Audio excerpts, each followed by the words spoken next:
And to that point, you were a broadcaster for the USC football team while Pete Carroll was there. So share with us, what is Pete Carroll really like, and any stories that come to mind during those 3 years at the end of Pete Carroll's time there at USC? Yeah, it's not hard to watch a Pete Carroll practice or just see him on campus and understand why he's had success at the NFL level and obviously had success at the collegiate level. He is a dynamic personality. And that's, you mentioned Bill Belichick.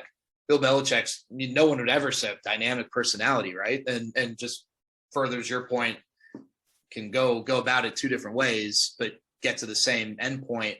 But I just, from a random student's perspective, Pete Carroll would be on campus and you'd see him and he's Pete Carroll, right? He's a big guy, big deal. And you'd look and say hi, and he would say hi to you and engage with you in those 2 seconds when you're walking past one another on campus in a way where if someone else didn't know any better, they would think that you had a relationship with Pete Carroll. He knew who you were. I mean, he had one of those personalities where, he made everyone feel important and carry that over, to the football field. I actually, just randomly was at a wedding 2 weeks ago and met a guy who played for Pete Carroll, a little bit older than I was. Not a guy, I think he played in 2 career games, but was a part of the program. And, the stories like this guy probably, I don't know, maybe he was very comfortable with his level of playing time. I'd like to believe that anyone competing at that level, even if they know they're not, first round pick talents, they want to play more.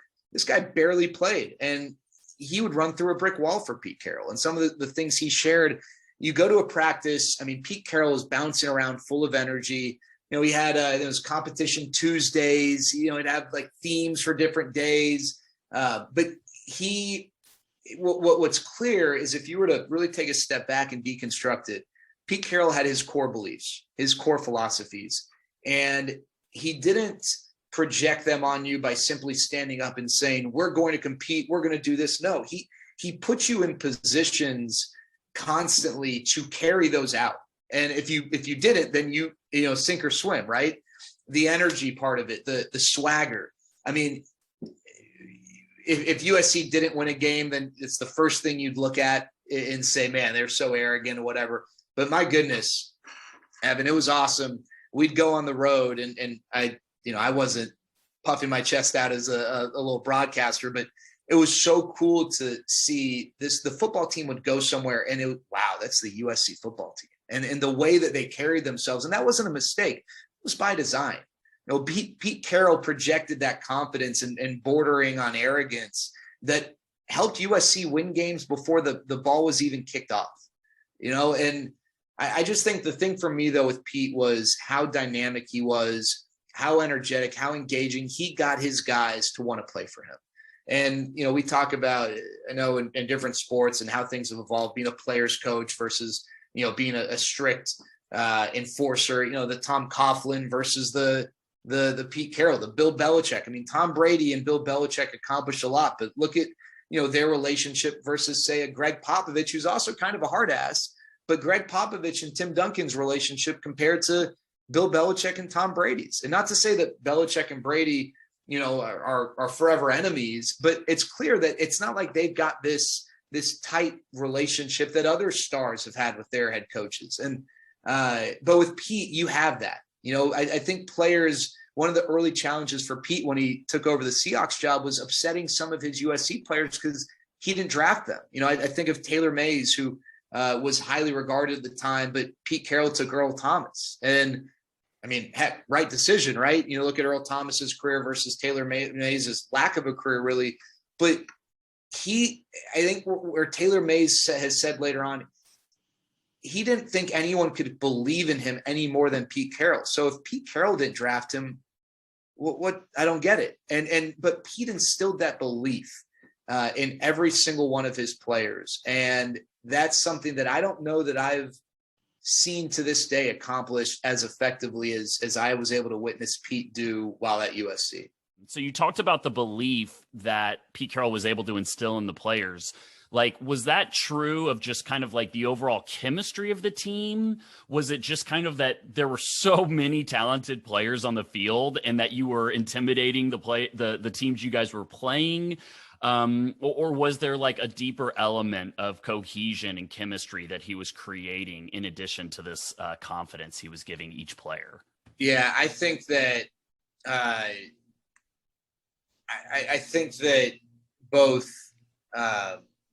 when you look up on the scoreboard after a game on Saturday and you see 63-7, those things help, right? When you're on the right side of that. But that helps.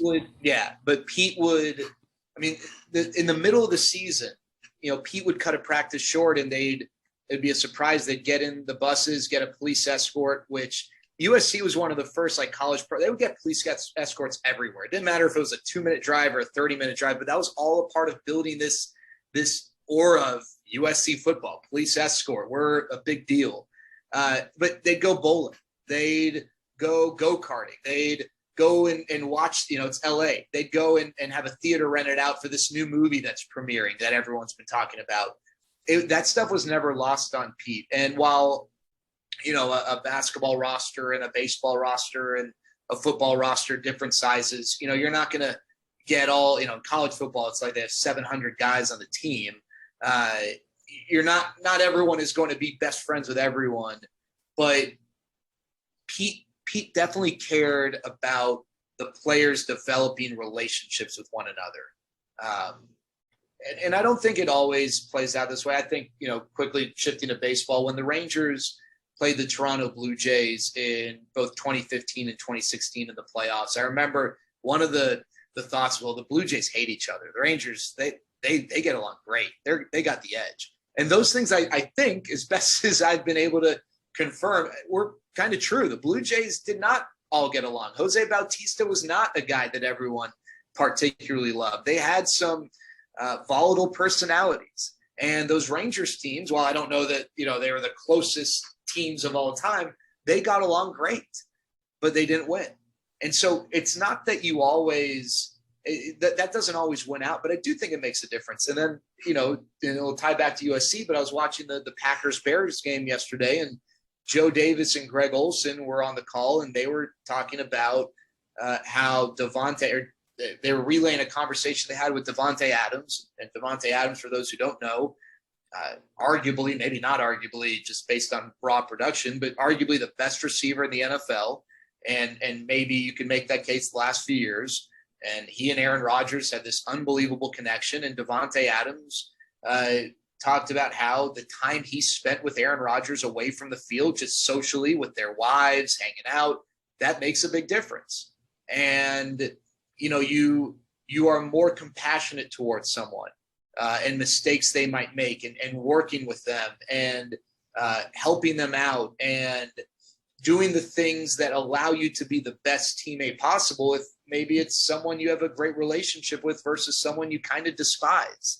And some of that's out of your control. You're not going to have, especially in a football roster, all these personalities. They're all going to just have the same beliefs and the same core values, and they're all going to be best friends. But Pete, it was almost, to him, it seemed like as valuable to take time to not work on installing these 5 plays over a 40-minute period, but instead going and, like I said, bowling or doing something to where you get these guys outside of that competitive arena and making sure that those relationships are established. And that was something that I think was a big identifier underneath the surface of some of those USC teams and why they were as special as they were.